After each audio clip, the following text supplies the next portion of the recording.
आपके अपने YouTube channel global science IQ में आप सभी लोगों का मैं हार्दिक स्वागत करती हूँ।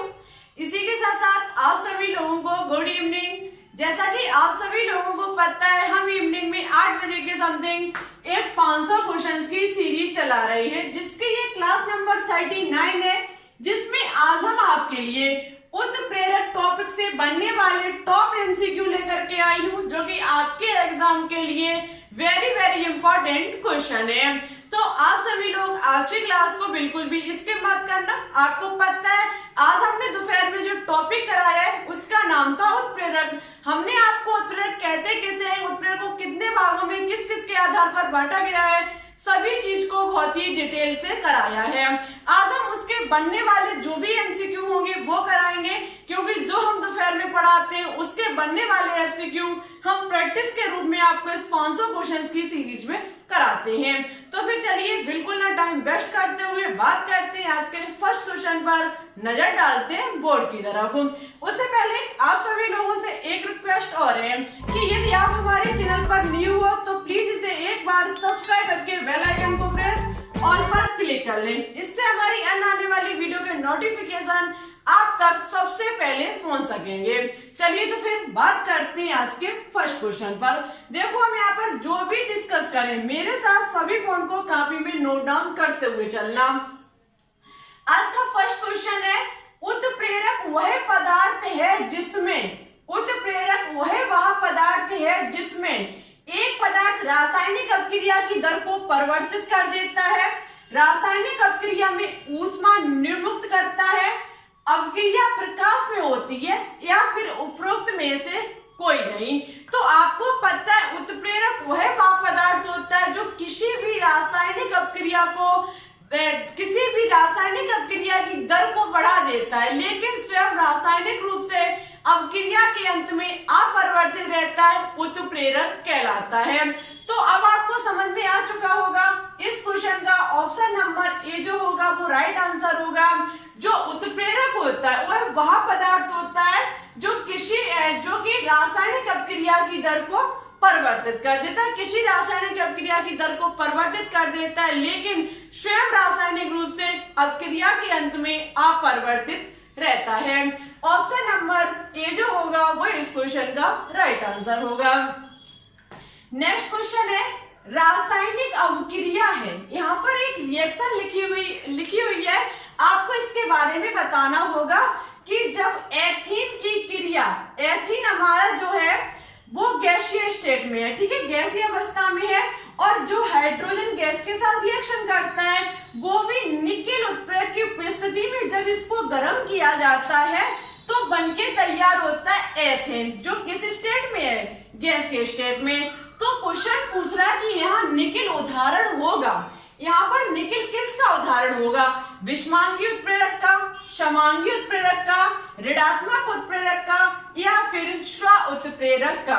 तो देखो, यहाँ पर जो क्वेश्चन लिखा हुआ है उसमें गैसीय स्टेट, जो आपके अवकारक है वो किस स्टेट में है, गैसीय स्टेट में, जबकि जो यहाँ पर आप देख सकते हैं उत्प्रेरक है वो किस स्टेट में, सॉलिड स्टेट में। निकेल जो होता है वो कैसा होता है, सॉलिड स्टेट में। अब आप समझ गए होंगे यहाँ पर अवकारक और उत्प्रेरक की जो प्रावस्था है वो कैसी है, भिन्न भिन्न। यहाँ पर अवकारक और उत्प्रेरक की जो प्रावस्था है वो कैसी है, भिन्न भिन्न। और जहां पर अवकारक और उत्प्रेरक की प्रावस्था भिन्न भिन्न होती है, ऐसे उत्प्रेरक को विषमांगी उत्प्रेरक कहा जाता है, ठीक है। ऐसे उत्प्रेरक को क्या कहा जाता है, विषमांगी उत्प्रेरक।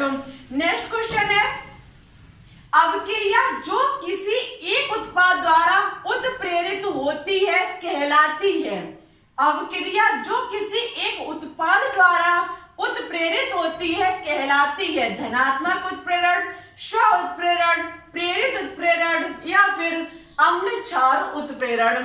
तो आपको पता है, जब किसी भी रासायनिक अपक्रिया में बना उत्पाद स्वयं उस रासायनिक अपक्रिया के लिए उत्प्रेरक का कार्य करता है तो ऐसे उत्प्रेरक को स्व उत्प्रेरण कहा जाता है।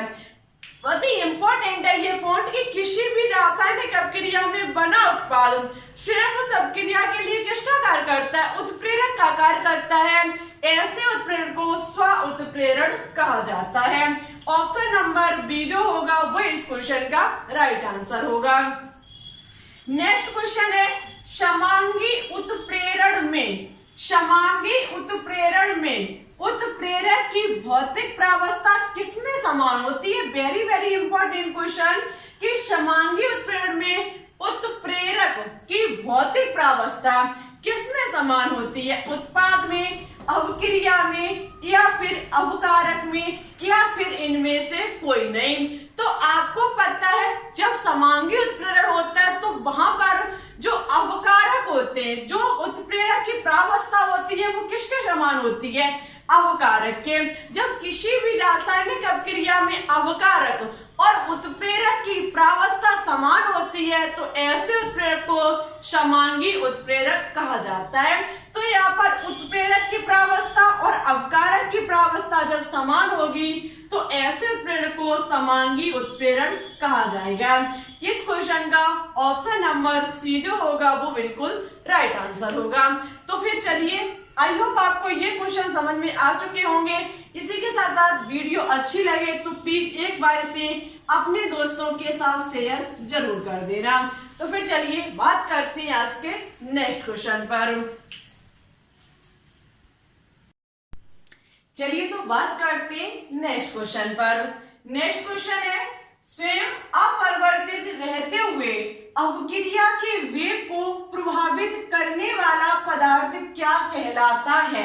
स्वयं अपरिवर्तित रहते हुए अवक्रिया के वेग को प्रभावित करने वाला पदार्थ क्या कहलाता है, अवकारक कहलाता है, उत्पाद कहलाता है, एवं भी दोनों या फिर उत्प्रेरक। देखो ये जो क्वेश्चन रखा गया है वो उत्प्रेरक टॉपिक से रखा गया है। यदि आपने उत्प्रेरक चैप्टर जो है, उत्प्रेरक टॉपिक जो है, यदि उसे आपने डिटेल से पढ़ा होगा तो शायद आपको इसका आंसर भी पता होगा। वैसे इसका आंसर तो ऑप्शन नंबर डी होगा, उत्प्रेरक। लेकिन आपको पता है क्वेश्चन को आप बहुत ही बारीकी से लीजिए, लिखा हुआ है स्वयं अपरिवर्तित रहते हुए। अब आपको पता है उत्प्रेरक जो होते हैं वो वह पदार्थ होते हैं जो किसी भी रासायनिक अपक्रिया में भाग लेकर के उसकी दर को सक्रिय कर देते हैं, लेकिन स्वयं अपक्रिया के अंत में रासायनिक रूप से अपरिवर्तित रहते हैं। और यही ऐसा ही कुछ क्वेश्चन में लिखा हुआ है कि स्वयं अपरिवर्तित रहते हुए ऐसे पदार्थ जो स्वयं तो अपरिवर्तित रहते हैं लेकिन अवक्रिया के वेग को क्या कर देते हैं, प्रभावित कर देते हैं। ऐसे पदार्थ को क्या कहा जाता है, उत्प्रेरक कहा जाता है। ठीक है, तो इस हिसाब से ऑप्शन नंबर डी जो होगा वो इस क्वेश्चन का राइट आंसर होगा। चलिए बात करते हैं नेक्स्ट क्वेश्चन पर। नेक्स्ट क्वेश्चन है किस उत्प्रेरक की उपस्थिति में बेंजल्डिहाइड के ऑक्सीकरण की दर कम हो जाती है। किस उत्प्रेरक की उपस्थिति में बेंजल्डिहाइड के ऑक्सीकरण की दर कम हो जाती है। अब आपको शायद ये भी समझ में आ चुका होगा कि बेंजल्डिहाइड के ऑक्सीकरण की दर कम हो रही है तो यहाँ पर कौन सा उत्प्रेरण होगा। तो इसका आंसर आपको पता होगा, जहां पर किसी भी अपक्रिया की दर धीमी हो जाती है, कम हो जाती है, तो ऐसे उत्प्रेरण को ऋणात्मक उत्प्रेरक कहा जाता है। ठीक है, अब आपको देखना होगा कि वो C2H5OH होगा, एमीन O2 होगा, डाइफेनिल एमीन होगा या फिर CuCl2 होगा, जो कि बेंजल्डिहाइड के ऑक्सीकरण में उसकी दर को धीमा कर देता है, स्लो कर देता है। तो सबसे पहले हम इस क्रिया को समझाते हैं आपको। देखो आपको पता है बेंजल्डिहाइड का फॉर्मूला C6H5CHO होता है। जब ये हाफ O2 के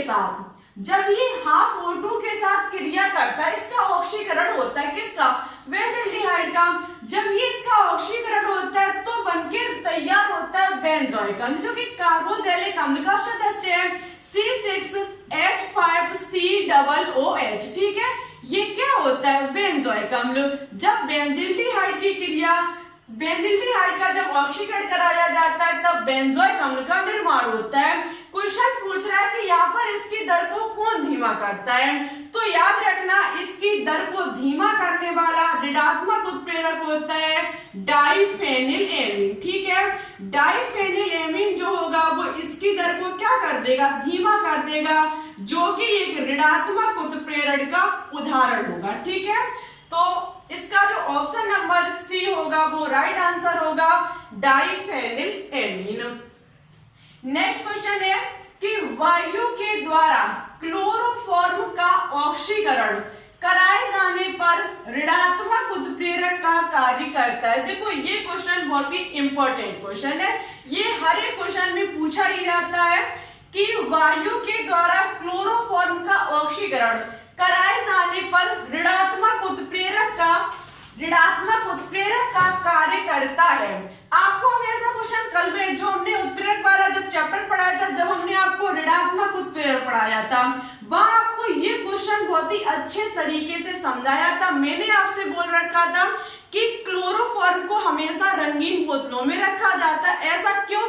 तो आपको इसका रीजन भी हमने आपको बताया था कि क्लोरोफॉर्म यदि वायु की उपस्थिति में यदि ऑक्सीकृत हो जाएगा तो एक विषैली गैस का निर्माण कर लेगा जिसका नाम है फॉस्जीन। ठीक है, किस प्रकार से करेगा, चलिए हम आपको रिएक्शन के माध्यम से समझाते हैं। जैसे कि आपको पता है क्लोरोफॉर्म होता है हमारा CHCl3। ठीक है, ये होता है क्लोरोफॉर्म। यदि ये वायु की उपस्थिति में आ जाएगा तो ये हो जाएगा ऑक्सीकृत। ठीक है, जब ये ऑक्सीकृत हो जाएगा इसका तो ये बनाएगा विषैली गैस जिसका नाम है फॉस्जीन, जिसका फॉर्मूला COCl2 होता है। ठीक है, इसे कार्बोनिल क्लोराइड भी कहा जाता है, इसे कार्बोनिल क्लोराइड भी कहा जाता है। ठीक है,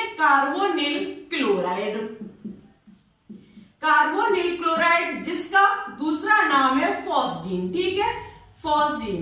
जब ये क्रिया किसके साथ, क्लोरोफॉर्म जब ऑक्सीकृत हो जाएगा विषैली गैस का निर्माण कर लेगा, HCl जो होगा वो बाहर निकल जाएगा। अब हमने आपसे कहा था कि यहाँ पर ऋणात्मक उत्प्रेरक का कार्य कौन करेगा, तो यहाँ पर जो एथेनॉल होगा, जो आपका C2H5OH होता है जिसका नाम होता है एथेनॉल, वो इसकी दर को क्या करेगा, धीमा करेगा।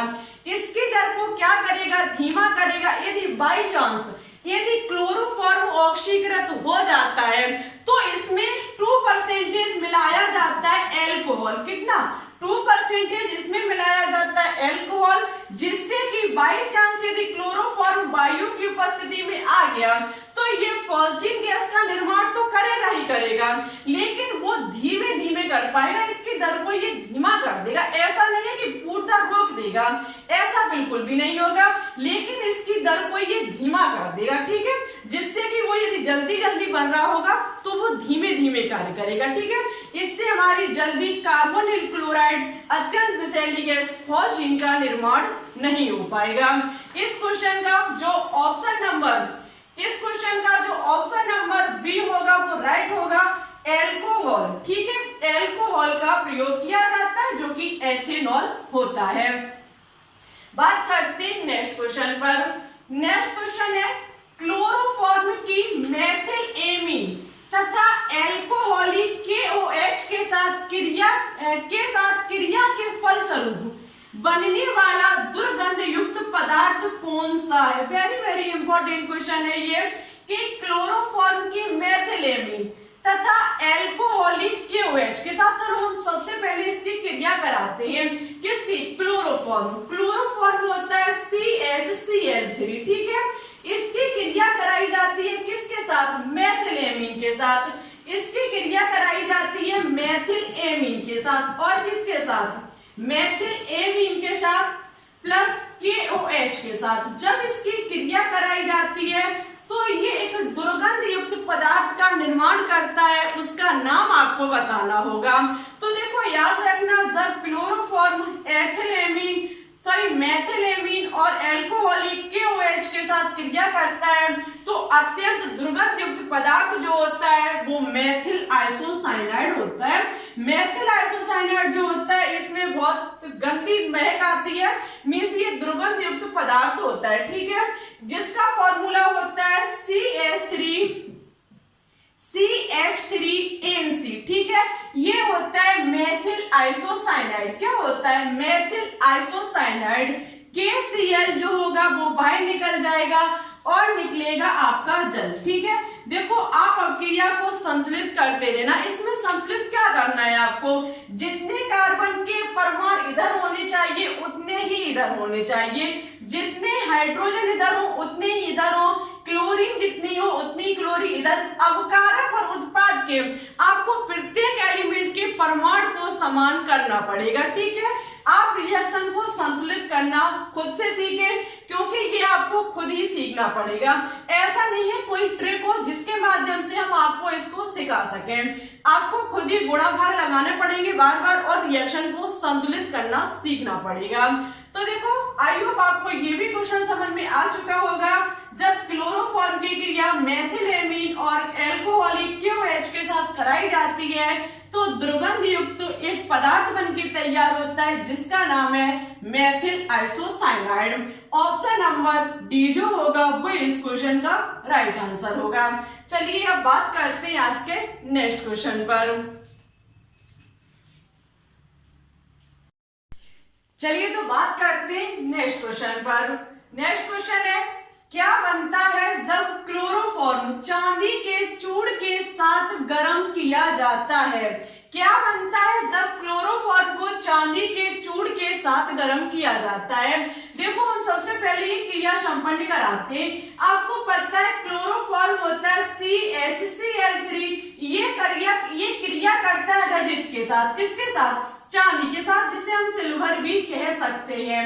ये Ag के साथ जब क्रिया करता है तो ये प्रमुख यौगिक का निर्माण करता है जिसका नाम है एसिटिलीन। क्या नाम है? एसिटिलीन, जिसका formula CH triple bond CH होता है।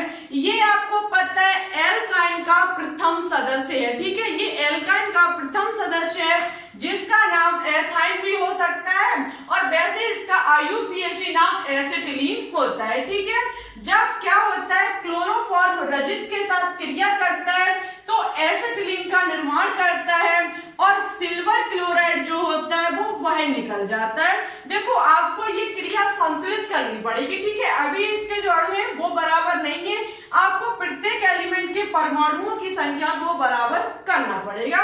तो इतना काम आप खुद ही भी कर सकते हो।